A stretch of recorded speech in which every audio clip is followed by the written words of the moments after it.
ఆచార్య సద్బోధన. శత్రువుకైనా సరే ఎల్లప్పుడూ మంచి జరగాలనే కోరుకోవాలి. దీని వలన మనిషిలోని ఈర్ష్య, అసూయలు తొలగిపోయి ప్రేమతత్వం అలవడుతుంది. ఇతరులకు మంచి జరగాలని కోరుకుంటే కొంచెం ఆలస్యమైనా సరే తప్పక నీకు మంచే జరుగుతుంది. కానీ ఇతరులకు చెడు జరగాలని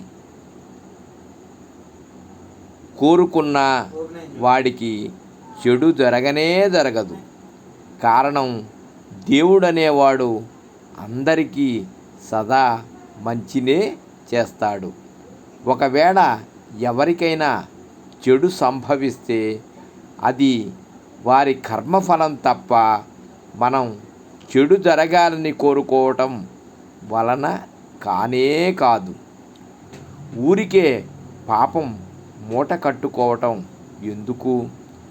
ఇతరుల మంచిని కోరుకున్నవాడి బాగోగులు స్వయంగా ఆ పరమేశ్వరుడే చూసుకుంటాడు. కనుక మంచినే చేయాలి, మంచినే కోరాలి. సర్వం శ్రీకృష్ణార్పణమస్తు. లోకా సమస్త సుఖినో భవంతు. రేపటి తరానికి బతుకు, భద్రతలతో పాటు భారతీయత కూడా నేర్పండి. సర్వే జనా సుఖినో భవంతు. ఓం నమః శివాయ.